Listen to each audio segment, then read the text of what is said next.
എല്ലാവർക്കും സലു കിച്ചണിലേക്ക് സ്വാഗതം. ഞാൻ സമീറ. നല്ല പഴുത്ത ചെറുപഴം വീട്ടിലുണ്ടെങ്കിൽ എങ്ങനെ നമുക്കൊരു അടിപൊളി സ്വീറ്റ് തയ്യാറാക്കാം എന്നാണ് ഇന്ന് ഞാൻ നിങ്ങളുമായി ഷെയർ ചെയ്യുന്നത്. അപ്പോൾ അതെങ്ങനെയാണ് തയ്യാറാക്കുന്നതെന്ന് നോക്കാം. ഇന്ന് ശരിക്കും പ്രഭാതം പിടിക്കാനായിട്ട് ഞാൻ 2 പ്രാവശ്യം ഇതിന് മുൻപ് മുകളിലേക്ക് വന്നതാണ്. അപ്പോഴൊന്നും അങ്ങനെ നേരം വെളുത്തിട്ടില്ല. കാരണം വെളുപ്പിന് വരെ നല്ല ശക്തമായിട്ടുള്ള മഴയാണ്. ഇപ്പോൾ ഒരു 6:30 മണിയാണ് സമയം. ഇപ്പോഴാണ് മഴയൊന്ന് തോർന്നു വന്നത്. എന്നാലും ആകാശം ഇങ്ങനെ മേഘാവൃതമായിട്ട് തന്നെ ഇരിക്കുകയാണ്. അപ്പോൾ ഇതാണ് നമ്മളുടെ ഇന്നത്തെ പ്രഭാതം. ഇവിടെ കുറച്ചധികം പഴം നല്ലതുപോലെ പഴുത്തിരിക്കുകയാണ്. അപ്പോൾ ഇനി ഇത് വച്ചിരുന്നാൽ കേടായി പോകും. അപ്പോൾ ഞാനിപ്പോൾ ഇതുപോലെ എടുത്തിട്ട് അരച്ചിട്ട് ഹലുവ തയ്യാറാക്കാൻ പോവാണ്. അപ്പം നമുക്ക് മിക്സിയുടെ ജാറിലേക്ക് ഈ പഴം ഇതിൻ്റെ തോല് മാറ്റിയിട്ട് ഇട്ടിട്ടൊന്ന് അടിച്ചെടുക്കണം. അപ്പം ഞാനിവിടെ ഒരു 10-12 പഴം എടുത്തിട്ടുണ്ട് കേട്ടോ.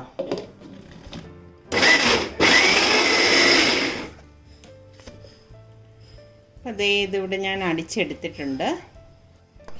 ഇതിലേക്ക് ഞാനിവിടെ 1/2 കപ്പ് ഗോതമ്പ് മാവ് എടുത്തിട്ടുണ്ട്. ഈ ഗോതമ്പ് മാവും കൂടി ചേർത്തൊന്ന് അടിച്ചെടുക്കണം.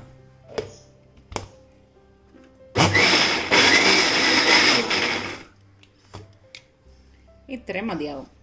ഒരു പാൻ അടുപ്പത്ത് വെച്ച് ചൂടാകുമ്പോഴേക്ക് ഞാൻ ഇതിലേക്ക് 2 ടേബിൾ സ്പൂൺ നെയ്യ് ഇട്ട് കൊടുക്കണം. നെയ്യൊന്ന് ചൂടാകുമ്പോഴേക്ക് കുറച്ച് കാഷ്നട്ടും കിസ്മിസും കൂടി ഇട്ട് ഒന്ന് ഫ്രൈ ചെയ്തെടുക്കാം. നിങ്ങൾക്ക് എത്രയാണോ വേണ്ടത് അതിനനുസരിച്ച് എടുത്താൽ മതി കേട്ടോ. കാഷ്നട്ട് ഇവിടെ റോസ്റ്റ് ചെയ്തിട്ടുണ്ട്. അത് നമുക്കൊരു പ്ലേറ്റിലേക്ക് മാറ്റാം. അപ്പോൾ കുറച്ച് കിസ്മിസ് കൂടി ഇട്ട് കൊടുക്കാം.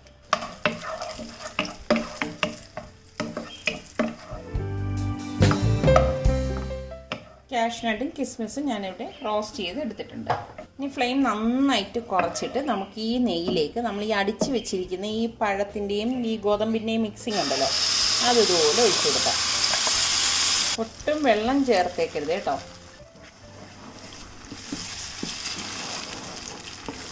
ഫ്ലെയിം കുറച്ച് വെച്ച് തന്നെ നമ്മളിത് ഇളക്കിയെടുക്കണം. പെട്ടെന്ന് റെഡിയായി കിട്ടാൻ വേണ്ടിയിട്ട് ഫ്ലെയിം കൂട്ടിയെടുക്കരുതേ. അപ്പോൾ കൈ എടുക്കാതെ ഇതുപോലെ ഇളക്കി കൊടുത്തുകൊണ്ടിരിക്കണം. ഞാൻ ഇനി ക്യാമറ ഓഫ് ചെയ്തിട്ട് ഇടയ്ക്കിടയ്ക്ക് ഓൺ ചെയ്ത് ഇതിൻ്റെ സ്റ്റെപ്സ് കാണിച്ചു തരത്തുള്ളൂ കേട്ടോ. ഇപ്പോൾ ഒരു 15 മിനിറ്റ് കഴിഞ്ഞിട്ടുണ്ട്. ഞാനിതിലേക്ക് 1 ടീസ്പൂൺ നെയ്യും കൂടി ചേർത്തിട്ടുണ്ട്. ഇപ്പോൾ ഒരു 20 മിനിറ്റ് ആയിട്ടുണ്ട്. ഇതിലേക്ക് ഞാൻ ഏകദേശം 1/4 കപ്പോളം പഞ്ചസാര ഇട്ട് കൊടുക്കണം. പഞ്ചസാരയൊക്കെ നിങ്ങളുടെ പാകത്തിന് എടുത്താൽ മതി കേട്ടോ. നമ്മൾ പഞ്ചസാര ചേർത്ത് കഴിയുമ്പോൾ ഇത് ഒന്ന് ലൂസാവും. അത് കഴിഞ്ഞിട്ട് വീണ്ടും ഇത് തിക്കായി വന്നോളും. ഇതിലേക്ക് ഇനി ഞാൻ 2 ടീസ്പൂൺ ഏലക്കാപ്പൊടിയും കൂടി ഇട്ട് കൊടുക്കണം.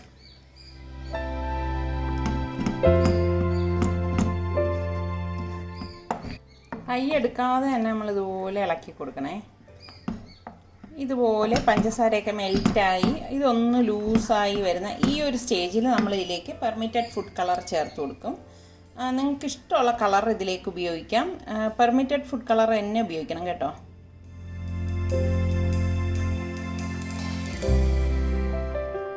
അല്ലെങ്കിൽ ഈ പഴം ആയതുകൊണ്ട് തന്നെ ഒരു കറുത്ത മീൻസ് ഈ ഒരു ഇതിന് മുൻപത്തെ സ്റ്റേജ് കിട്ടില്ലേ ആ ഒരു കളറായിരിക്കും ഇതിന്. അപ്പോൾ കുറച്ചൊരു കളറിന് വേണ്ടിയിട്ടാണ് ഞാനിവിടെ പെർമിറ്റഡ് ഫുഡ് കളർ ഉപയോഗിച്ചിരിക്കുന്നത്. ഞാനൊരു ഓറഞ്ച് റെഡ് കളറാണ് ഇവിടെ യൂസ് ചെയ്തിരിക്കുന്നത് കേട്ടോ.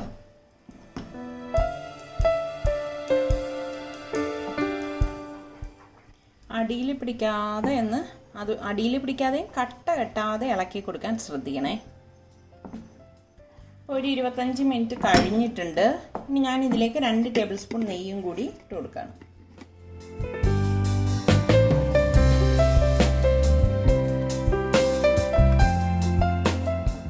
ഈ സമയം നമുക്കിത് സെറ്റ് ചെയ്യാൻ വെക്കുന്ന ആ ഒരു ട്രേയിൽ കുറച്ച് നെയ്യൊന്ന് ഇട്ടിട്ടൊന്ന് ബ്രഷ് ചെയ്ത് കൊടുക്കണം കേട്ടോ. ഇപ്പോൾ ഒരു 40 മിനിറ്റ് കഴിഞ്ഞിട്ടുണ്ട്. അതേ കണ്ടോ കറക്റ്റ് പരുവായിട്ട് വന്നിട്ടുണ്ട്. ഇനി നമുക്ക് നെയ്യ് ബ്രഷ് ചെയ്ത് വെച്ചിരിക്കുന്ന ഈ ടിന്നിലേക്ക് ഇത് മാറ്റാം. അതിന് മുൻപ് നമുക്ക് കുറച്ച് കിസ്മിസും കാഷ്നട്ടും കൂടി ഇതിലേക്ക് ഇട്ടിട്ട് ഇളക്കി കൊടുക്കാം. കുറച്ച് മുകളിലിടാനായിട്ട് ഗാർണിഷ് ചെയ്യാൻ ഞാൻ മാറ്റി വെക്കണേ.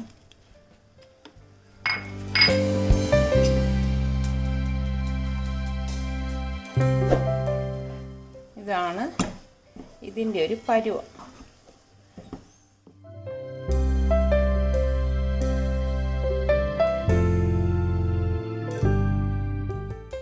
ഇതിന് മുകളിൽ ഇതുപോലെ ഒന്ന് ലെവൽ ചെയ്ത് കൊടുക്കണം. അതിന് മുൻപ് ഞാൻ കുറച്ച് കാഷ്നട്ടും കിസ്മിസ് ഇതുപോലെ ഇട്ട് കൊടുക്കുകയാണ്.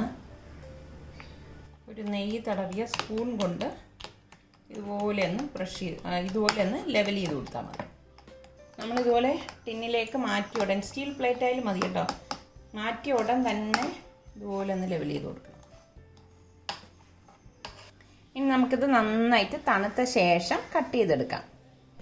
അപ്പോൾ നമ്മളുടെ പഴത്തിൻ്റെ അലുവ ഇവിടെ നന്നായിട്ട് സെറ്റായിട്ടുണ്ട്. ഇത് കണ്ടോ. അപ്പോൾ ഞാൻ ഇത് തിരിച്ചിട്ട് കാണിച്ചു തരാം.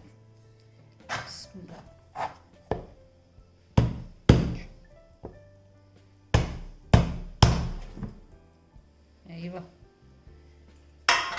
കണ്ടോ, സെറ്റായിട്ട് വന്നിട്ടുണ്ട്. അപ്പം ഞാൻ ഇനി വീണ്ടും ഇതൊന്ന് മറിച്ച് വെക്കണേ.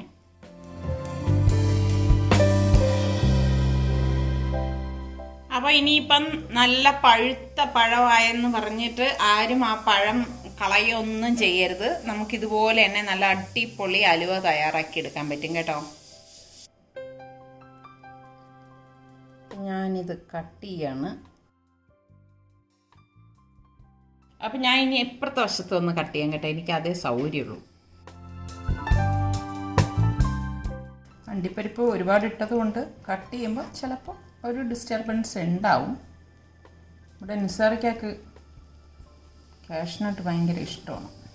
പക്ഷേ ഇത് കണ്ടിട്ട് നമ്മളെ ഡേറ്റ്സിൻ്റെ അലുവല്ലേ ഇതല്ലേ?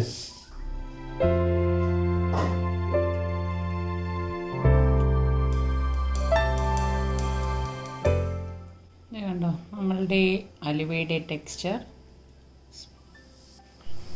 സൽമാൻ കഴിച്ചു നോക്കിയിട്ട് പറ.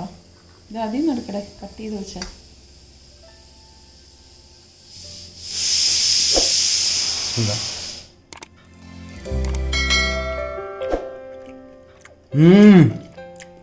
അടിപൊളി.